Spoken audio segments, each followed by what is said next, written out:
আসসালামু আলাইকুম। স্বাগতম আজকের বিনোদন সংবাদে। নির্ধারিত সময়ে সার্ভারে না পাওয়ায় শাকিব খানের Prince once upon a time in Dhaka চালাতে পারেনি বেশ কয়েকটি হল। টিকিট কেটেও সিনেমাটি দেখতে না পেরে বেশ কয়েকটি হলে ভাঙচুরের ঘটনা ঘটেছে। প্রযোজনা প্রতিষ্ঠান ক্রিয়েটিভ ল্যান্ড ফিল্মসের ব্যানারে সিনেমাটি পরিচালনা করেছেন পরিচালক আবু হায়াত মাহমুদ। পরিচালক সাংবাদিকদের বলেন, সিনেমাটির ডিস্ট্রিবিউশন করছে জাজ মাল্টিমিডিয়া। কেন এই জটিলতা জানতে চাইলে আবু হায়াত মাহমুদ গতকাল রোববার সাংবাদিকদের বলেন, জাজের এই সার্ভার নতুন এসেছে। হলমালিকেরা এটার সঙ্গে পরিচিত নন।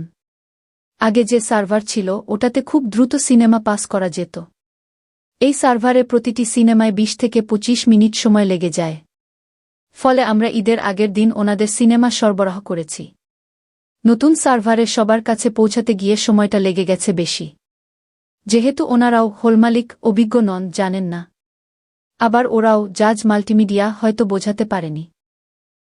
আবু হায়াত মাহমুদের দাবি, সার্ভারের জটিলতার কারণেই সিনেমাটি নির্ধারিত সময়ে হলে পৌঁছানো যায়নি। পরিচালকের ভাষ্য, যারা ডিস্ট্রিবিউটর ছিল মানে জাজ মাল্টিমিডিয়ার সঙ্গে হলমালিকদের হয়তো একটু গ্যাপ তৈরি হয়েছে। যদি আগে বলে দিত একটু সময় লাগবে এটা পাস হতে, তাহলে আর এই জিনিসটা তৈরি হতো না। এটা একদমই টেকনিক্যাল কারণে হয়েছে। অন্য কোনো ইস্যুই নাই এখানে। ঈদের দিন থেকে স্টার সিনেপ্লেক্সে প্রিন্স সিনেমাটি প্রদর্শনের কথা ছিল। তবে সিনেমাটি নিয়ে জটিলতার কারণে এখনও সিনেমাটি সিনেপ্লেক্সে ওঠেনি। পরিচালকের আশা, জটিলতার সুরাহা করে শিগগিরই সিনেপ্লেক্সেও সিনেমাটি প্রদর্শিত হবে। প্রিন্স সিনেমাটি ১৩৩টি সিনেমা হলে মুক্তি পেয়েছে। এতে শাকিব খানের বিপরীতে অভিনয় করেছেন তাসনিয়া ফারিন।